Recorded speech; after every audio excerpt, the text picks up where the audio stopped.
Okay. Hey, folks. Thanks for tuning in to the Banff Podcast. I am your host, Mike Lafferty, and this is our cheerful intro music.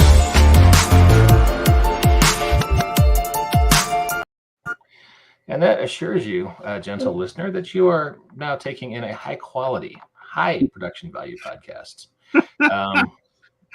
Organically, ethically sourced, farm to table podcasting here at Banff. And oh boy, I got a bunch of respectable people to come on here, and I'm not sure how it happened, but I'm very happy they did. Christopher McLaughlin, head of Ghost Show Press, is here to talk about geeky stuff. How you doing, sir? I'm well, sir. How are you? I am excellent. I am living the dream. Oh, hey, frequent commenter Sean Vera is here. Sean, good to see you as always. Hey, Sean, happy Canadian Thanksgiving. Yeah, you beat me to it. Yeah, when all those Canadian pilgrims went over and did their thing. And directly below Chris in the Brady Bunch grid is Mr. Steve Kenson, who almost needs no introduction. Thanks for coming on, Steve. Pleasure as always. And last but not least, directly below me is Mr. Jacob Blackmon, philosopher, poet, comedian, and writer of a book called Small Sidekicks, A Guide to Super Pets. And taking a break from his busy Inktober to join us here. Yes. It has been a busy month. We're only 10 days in. Wow. A lot going on, yeah. And StreamYard has messed things up where I can't share a PDF directly. Oh dear. That is odd. Let me find the art. And while I'm doing that, Jacob, why don't you talk about this new book, Small Sidekicks, and tell us what inspired you, and et cetera, et cetera. Well, first of all, I want to give a shout out to Alice Pang, she's also known as Lala Online, for giving me the title for this book. She was the one who recommended Small Sidekicks. I was probably just going to call it something stupid like, the super-powered guide to super pets, because that's how original and creative I think. Thank you, Alice. But as for what this book is, this is a general guide, and it is in no way definitive or thorough into the genre of super pets. Super pets and super animals have been with comic books for as long as there have been comic books. It wasn't long after Superman came out that we got Crypto, the super dog, and all these other super animals that suddenly showed up. And even before then, you had numerous other books that were literally just animal books, that some of them had superpowers.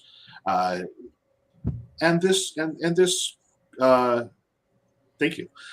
This book goes into some detail of how to have super pets in your existing superhero game, or perhaps if you just want to run a super pets game.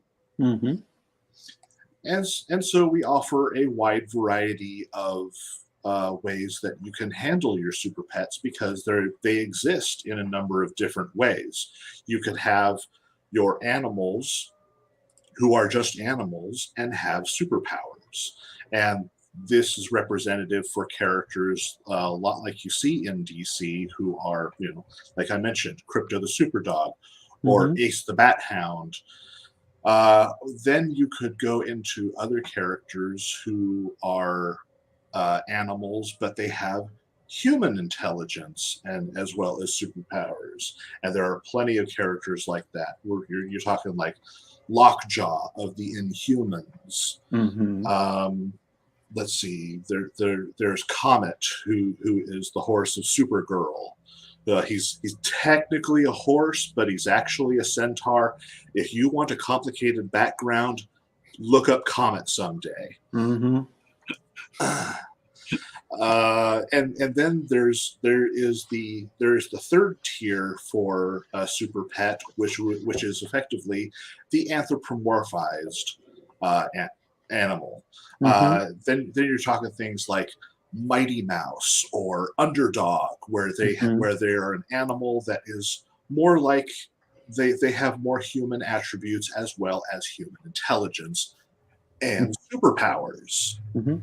What we used to call the funny animals genre of comics. Mhm. And so we talk a little about that in the book, how these characters are represented in the comics, and then of course there's a bunch of character builds that have various versions of these characters in there, both heroes and villains. So Mhm.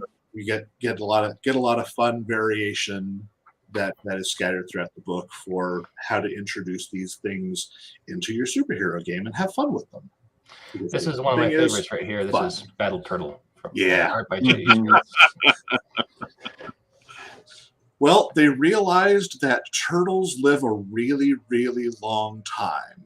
And Mhm. so they realized they could make really long-lived soldiers with them by making them cyborgs. Perfectly logical plan. Absolutely. Well, this is what happens when you get supervillains, Mhm. thinking Sure. for the military. Well, I mean, really, why should zoology be left out of the mad sciences? Zoology, most super pets are because of mad science. Mhm. Just like think of the rats of Nim. They're technically not superheroes, but those are a very good example of what an origin for a super pet could be. Mhm. Just regular mice who were I given injections and suddenly they have human-like intelligence. I am obsessed with this goldfish's mech. I think that is awesome. That is King Koi. It's like an off-brand Finding Nemo sequel. Dory is back and she's pissed. Right. But fortunately, still easily distracted. Now, Hey, look, a superhero. I'm easily distracted and I have a city-crushing mech. Mhm.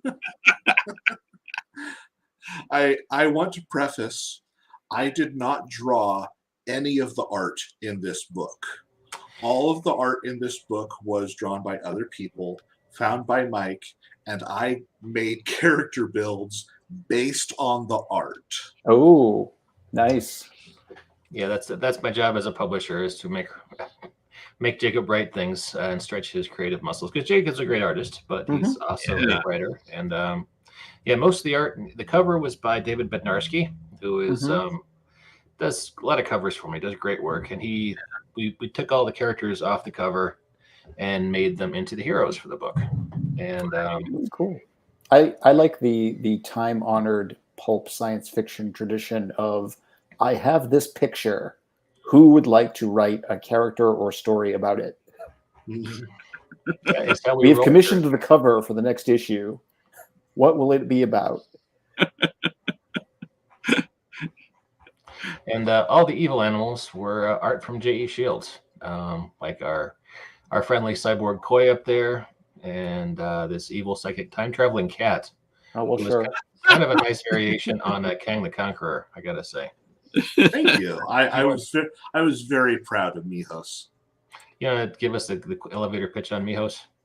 Mihos is from the days of ancient Egypt, and was used to being pampered as a divine animal back in the day, and then one day a gem was found during a conquering expedition, and they decided to bring it to and fashion it into a diadem for this beloved animal of the pharaoh. Right. And it gave the cat superhuman intelligence as well as crazy cosmic psychic powers. And because it's been treated like a god all its life, it now thinks it's a god. Sure. And is determined to rule the world as a god. I mean, is there, it's sort of a version of Asimov's law, I mean, if a cat with sufficient power, effectively might as well be indistinguishable from a god. Exactly. The only thing that often stops him is no thumbs. I know you described it as a kangaroo, but it also, in a very wonderful way, reminds me of the classic Captain Marvel villain, Mr. Mind. Yes. Mm-hmm.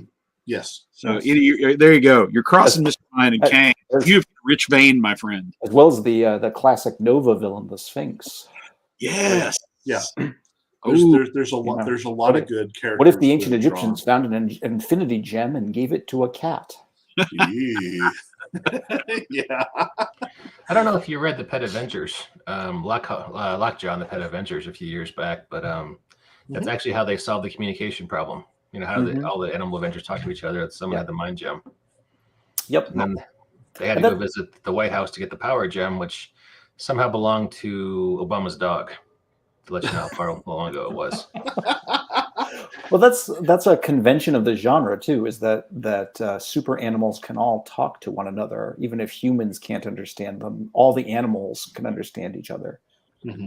Yeah, that's one of the genre. We actually call that out in the genre convention section. But yeah, just like any Disney movie, the dogs and cats and birds and ferrets. That's exactly each other. Sorry, that's exactly how it worked in the most recent movie, DC Super Pets. They talk like they're people. Anytime it goes to a person's perspective, it's all just barks and meows and animal noises. But when it's the animals communicating with each other, it's just normal. So how was that? Was that another fun romp with Kevin Hart and Dwayne Johnson, or did it go beyond that? It's very much intended for a younger audience. Adults will enjoy it as much as adults can enjoy, as much as they are in touch with their inner child. Yeah, as much as they're willing to enjoy cartoons, but but it's very much intended for a younger audience. Adults talking about and enjoying children's cartoons? That sounds outlandish. I know. Who would do such a thing? You guys are laughing, but you haven't had to sit through 12 hours of Transformers Rescue Bots on a given sick day. It's a thing that happens. And that's, as stuff goes, that's a pretty good show. They get much, much worse. So I had a room full of friends of mine who have kids, and being militantly childless myself, I am perhaps militantly childish, but I had to ask them, what is the absolute rock bottom of cartoon entertainment? And I'm scared to go there, but the verdict was, and I'm quoting, Peppa fucking Pig. Peppa Pig, yeah. So apparently, yes. There you go. That's the. See, I would have said something like 12-ounce Mouse or Aqua Teen Hunger Force, because I can't. That's clearly not children, right? Children. I was lucky that my kid never wanted to see it, but the Canadian cartoon Kalu. Oh, I've heard bad things about that too. Yeah, people hate that with a vengeance. Usually reserved for Star Wars sequels. It's people just hate that cartoon. Yeah. But perhaps our resident Canadian Sean can weigh in on that one. But, talking about kids and modern technology, my youngest nephew marched over, grabbed the remote and yelled into it, Siri, Peppa Pig. And up the episodes come on the Apple TV, and I'm just like, wow, like the power these kids have. Wow. Siri didn't fake malfunctioning at that request. If only. Yeah, listen, when we were growing up, you had to Saturday morning hope something good was on. Right. Instead of having access to the entire library of human animation. Oh, like we cared. We'd watch it if it's good or not. Well, that's the hilarious part, because I don't know if anybody else didn't realize this until adulthood, but we look back on these childhood cartoons, and I'm like, there were only like 12 episodes of this. Yes. I watched it like 87 times. How are there only 12 episodes? And not only that, but all 12 episodes are actually made of the same 5 animation scenes that are used over and over again. Yeah, I came across that with Defenders of the Earth when I bought the DVD set. I was like, I remember this being like 3 seasons. It's only a few episodes. But to get back to the book, the Mongolian death worm you see here could actually double as an antagonist for human characters. This is the Mongolian death worm. It is a superpowered snake that's just a big giant snake that with snake intelligence that has superpowers. It's as terrifying as it's supposed to be. Mm-hmm. You had me at snake with superpowers. I'm sure Cobra or Venom or whoever your green suited serpent themed world terrorist organization would want this as their pet and send a lot of agents after it who would die. Right. Yes. Well, so either Cobra or the Serpent Society or James Franco, or perhaps all three of those groups. And assuming that those three groups are actually not all the same. That's true. James Franco makes a great fan cast for Cobra Commander or Serpentor. I kind of like Danny McBride for Serpentor, but maybe that's a little too on the nose. I would probably aim for more of I would probably aim for some wrestler. I would have to think on it, but I would need a wrestler to fill the role for Serpentor. Okay. So Mongolian, now Prime 8. And I just love this art because it's this monkey with a hammer. Who doesn't love that? Mm-hmm.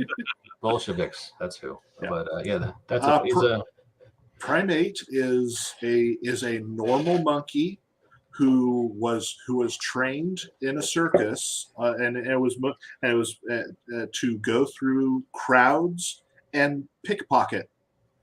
And so when eventually the criminals were captured, because I'm imagining this like the circus of crime, and so like anything, the circus of crime thought they could take on the Avengers. Oh yes, let's get our jugglers and animal trainers to fight the most powerful superheroes in the world.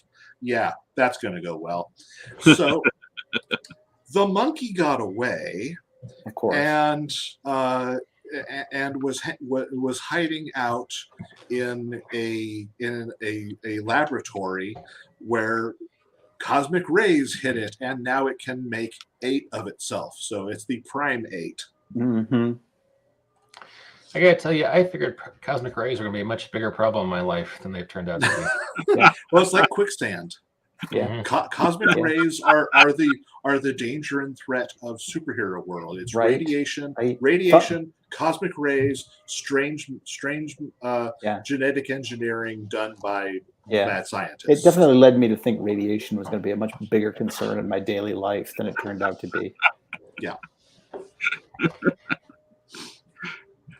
Mike is going to avoid making any remarks about current geopolitical conflicts and radiation and move on to the next villain in this book, who is Rex, the Robo-Dog. Yes, Tell us Rex about him. the Robo-Dog. Rex the Robo-Dog was a robot dog that was created for the military. It was designed to be a military search and rescue dog, but it also has some military programming to. Yeah, it also has some military programming in there to go and kill, which conflicts with it because its initial programming is to protect. So when it goes into kill mode, it's very conflicted and has trouble. So this is one of those redeemable villain characters that could be interesting for a campaign to introduce. Heroes can teach Rex to be a good boy. Exactly. He's the best at what he does, but what he does is nice. Not very nice. Yeah. That's what we like to call a role-playing opportunity. Exactly. I'd like to see those in the book sometimes. You guys might think about that. So. Wow. I'm learning so much. I try to help. All right, moving on from Rex, we have Specimen 13.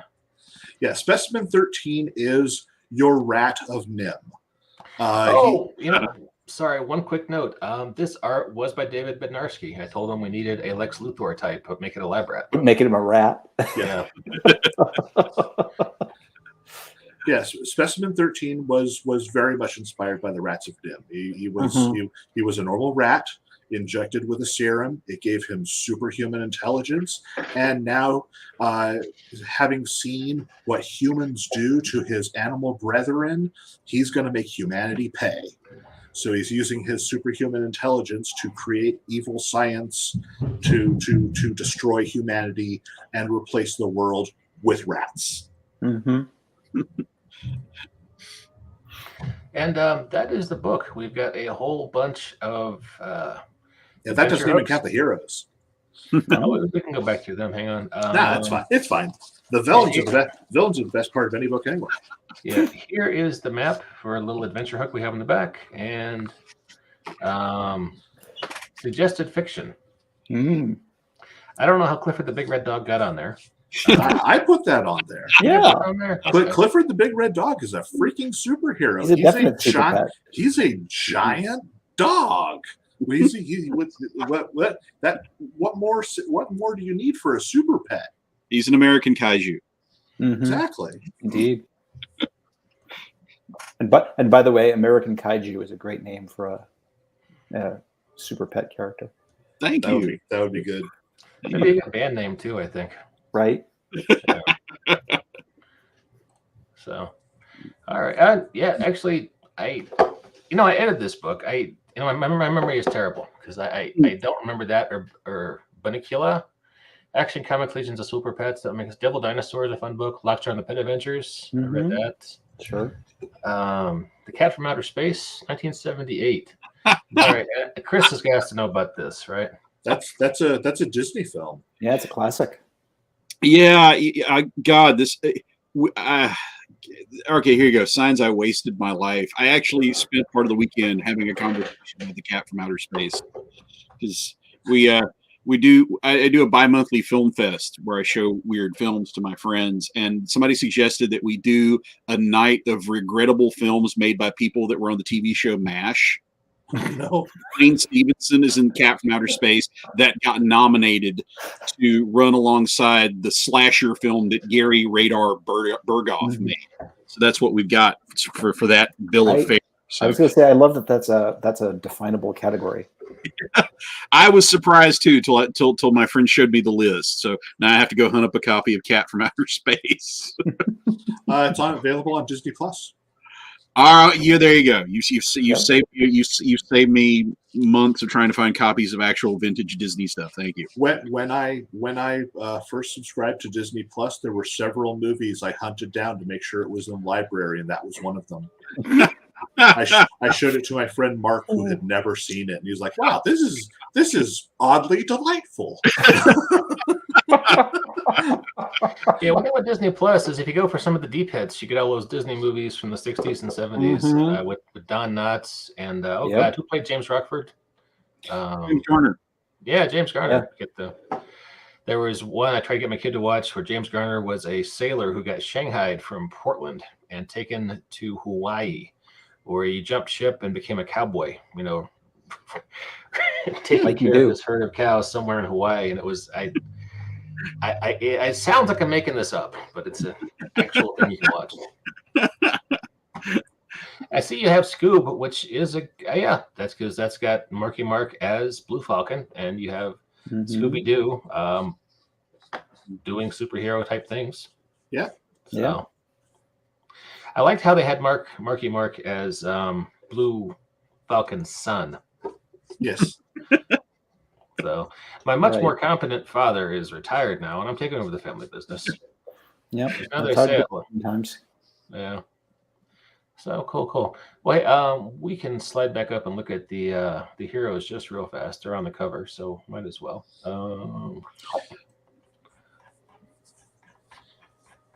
But yeah, there's lots of fun influences for super pets, and they're not even all animals in all genres, because just look at Kitty Pryde has a pet dragon. Lockheed is a wonderful super pet example. The Herculoids from Hanna-Barbera. It's a bunch of people who mostly rely on their super pets to keep them alive from all the other monsters. They teach kids how to subcontracting. I mean, for more, modern audiences, I mean, Pokemon is just a whole genre about people and their super pets and, using them in, illegal cockfighting, basically. Yes. Is Pokemon fighting actually illegal in the Pokemon world? No, it's not. It's actually encouraged, apparently, and it's the sort of thing you want 10-year-olds to do. Oh my! I guess. It sounds like there's a subversive parody of Pokemon just itching to be written. But all right, hey, I think Detective Pikachu did a pretty good job with that already. Yeah. Cool. Tell us about Alley Cat. I think everyone can look at this picture and guess exactly who that is. Probably the cat. Yeah. Yes. Alley Cat is a bodega cat by day, superhero by night. So yeah, he's basically more of a daredevil in the fact that he patrols a neighborhood as opposed to a whole city. Mm-hmm. But yeah, he sleeps in a bodega, and so he gets his daily rests. All 16 hours of rest. Very important. And that way he can patrol the night as Alley Cat. Now he is set up to be. He would just be perfect as a sidekick for a daredevil type. Oh, absolutely. Mm-hmm. We have him or her written as kind of being a solo avenger of the night. But yeah. No, they're fairly dangerous. Just well, of course they're a cat. Right. I was going to say they have knives in their feet. I mean. So the character from the cover we get the most questions about, and this really seems like kind of a golden age idea. Captain Carp. Captain Carp. Tell us about Captain Carp.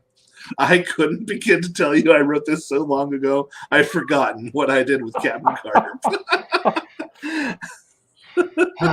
Well, hey, I'm sorry. I'm sorry. So, this book is literally like a year. I wrote this a year ago, and I have had so many other projects in my head. I'm trying to remember.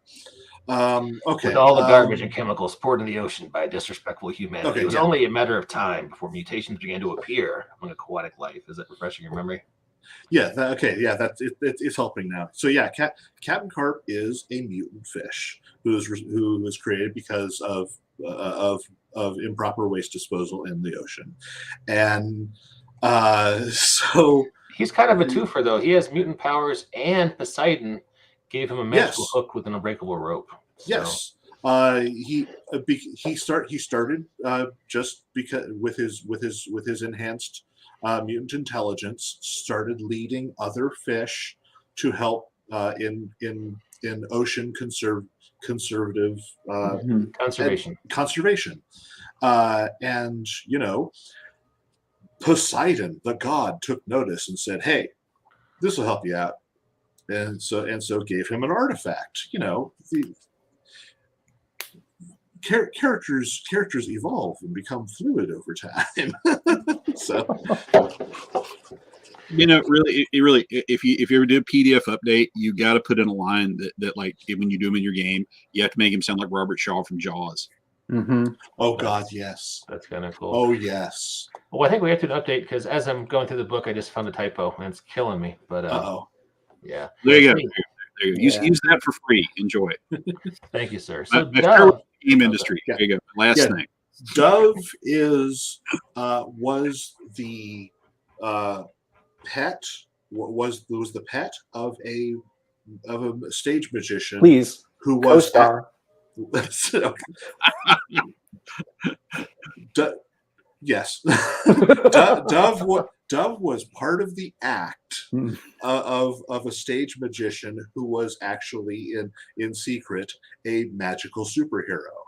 And when said magical superhero mysteriously vanished, Dove took up their magical amulet and wand, which granted this pigeon human-like intelligence and magical powers, and now fights fights evil supernatural monsters. while searching for what happened to their owner, to their partner. I feel like we should have given Dove an arch villain who was either a falcon or an owl, but Right. maybe that could be for book number 2. Their arch enemy Hawk. Yeah. Hawk and Dove, that sounds familiar. Right. So, I think DC would sue us. I would love the publicity. I honestly, but I can't imagine us being anywhere near public enough to be on Warner Brothers, But all right, Hamstar. Hamstar. Hamstar was in the same program as Specimen 13, only instead of getting the chemical injections for super intelligence, Hamstar was exposed to alien cosmic rays from a device that had been found by the scientists, and that turned him into basically a paragon. He's got the full super strength, invulnerability, all of that, flight. So really terrifying. This big, totally adorable, cosmic superpowers. So it's fair to say that's kind of our Mighty Mouse XP, right? Yes. So Race Runner, the iguana here at the bottom. Yeah. Can you tell us about him or her? Okay, hang on. We scroll down. Hang on, I'm with you. Yeah, like I said, so some of these characters are more memorable than others. I didn't mean to put you on the hot seat. All right, life's hard in the desert. It's less so for Race Runner, the world's fastest lizard. Race Runner was hatched from a clutch of 6. Nuclear waste. Waste. Yeah. Yeah, because they dump nuclear waste in the desert. Race Runner was born to a clutch of mutated reptilian eggs, and now has superhuman speed. And he was kind of a bad guy until he and Hamstar fought, because Hamstar was the only animal who could move fast enough to perceive him. And now that they fight crime together. Yeah. And I note it doesn't specify what happened to the other 5 eggs. Yeah. Dun, that's entirely up to the GM. Oh. Well, I see how I leave little eggs for people to play with? Sometimes literally. Yes. So, do you recall Tiberia, the Wonder Woman dog, or should I read this section in the William Shatner voice? No, that's not necessary. Okay. Please, no. Tiberia is actually I was pretty happy with what I did here. Tiberia is the she-wolf who raised Romulus and Remus, the mythical founders of the city of Rome. And when they were children, they were found by the river Tiber and given care by a she-wolf who had lost their cubs. And so the god Ares saw who was all about these kids, saw what this wolf had done, and said, "You're all right." And so basically gave the wolf to his favorite people, the Amazons, to raise. Yes, the Amazons' patron god was Ares. Look up your history. DC. Look at Jacob just dropping knowledge bombs over here. All right. So, being raised by the Amazons, much like the Amazons themselves, this wolf was given immortality, and over thousands of years gained sentience, intelligence, and superhuman powers through divine blessing, and uses those abilities to fight evil. So yeah. Yeah. And mostly with the idea of protecting children, because that was what brought her to the god's attention in the first place. So gotta take care of the kids. Mm-hmm. In the immortal words of R. Kelly, it's all about the children. I'm sorry, Jacob. I was trying. Well, hey, Steve and Chris, I appreciate you guys gracing our little dog and pony show with your presence and indulging us. Thank you very much for coming on. No blame. Sure Always. thing. Do we have any closing thoughts before we wrap things up? Yeah, well, hey, I can tell people that November the 20th, 8 p.m. Eastern time, we'll be back with the season 2 finale of the Ghost Show podcast. It'll be me and my writers, my backers, and we're going to be talking about, well, hey, slightly related to this, we're going to be talking about giant bug movies. So if you're a fan of them, Tarantula, the giant mantis or such, come on, it'll be full of giant radioactive bugs and my merry crew of writers. So what more do you need? Right. My favorite is the classic 50s Them. Them is a stone classic, really. Yeah. You can't go wrong with that film. I'm still looking forward to just nerding out over that film for that movie would be worth the price of admission for the ant sound effect alone. Oh yeah. Yes. One of the creepiest sounds I ever heard. Oh yeah. I want to run a giant ant scenario and just have that noise playing in the background during the entire fight, so people just Yeah. I keep wanting to play it during my 9th grader supervision block to see if like it freaks them out or like it takes control of their prepubescent minds and I can like hold them around from that point.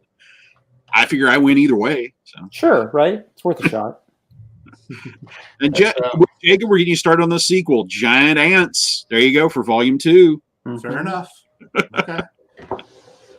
And if you would like to get a hold of this book, tinyurl.com/small sidekicks, small spelled as though you're a hip teenager, SMOL. Or awesome like Alice. Mm-hmm. You can pick it up right now and be like the cool kids. So, giant bug movie sounds like a good night, says Sean Vera, and I would agree. There you go. Well, November 20th, mark your calendar. Yep. One of my first adventures for Icons involved a scenario inspired by them. One of the first pieces of art I did for you. Oh God, we've been making adventures for so long, Jacob. Remember the giant ant crawling on the car? Yeah, I do. Yeah. Day of the Swarm. We'll look about that. And I had an Aquaman / Prince Namor type, except he was, prince of the subterranean realms. Mm-hmm. So he's Mole Man. Yeah. Right. Yeah, sort of a noble, handsome mole man from back in the day. So he was ugly. Well, it's all relative, okay? Right. It's like that TV show Hot in Cincinnati. It's all relative. Right. He's a 10 in Subterranea. Oh, I always like talking to you guys. Thanks a lot. Steve, do you have any closing thoughts, things you would like to mention to our audience before we wrap things up? As always, folks are welcome to find me over at patreon.com/Steve Kenson, where I'm doing various Icons things from time to time. And by that, I mean basically every month. And folks can catch me on the Mutants and Masterminds Monday show every Monday, except of course for today because it's a holiday. I forgot this is one of those stealth holidays that creeps up. It is. Yeah, it's Indigenous Peoples Day. Indeed. Canadian Thanksgiving surprises us all. It does. It does. I'm pretty sure there was a big fight downtown by the State House where 2 different groups were engaging in fisticuffs as a way to mark the holiday. So, well, yeah. as Americans like to do. Well, if it's truly American, they were drunk as well. And having barbecue. Or blowing things up, or possibly both.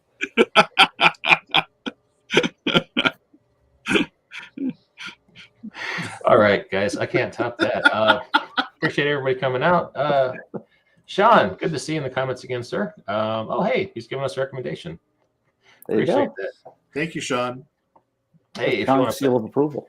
if you want to put that into a review on Drive Through RPG, that Yes, would be even better. If you are watching this and you have purchased a copy of Small Sidekicks, Your Guide to Super Pets, And you please like the leave us- antidote. and please leave a review on Drive Through RPG, because whether a review is good or bad, if you hated it, let us know. It helps us improve. If you liked it, let us know. It helps others learn what a good book is. Please leave a review. That's all we ask. All right. Thanks everybody for coming out, and we will catch you next time on the BAMF podcast.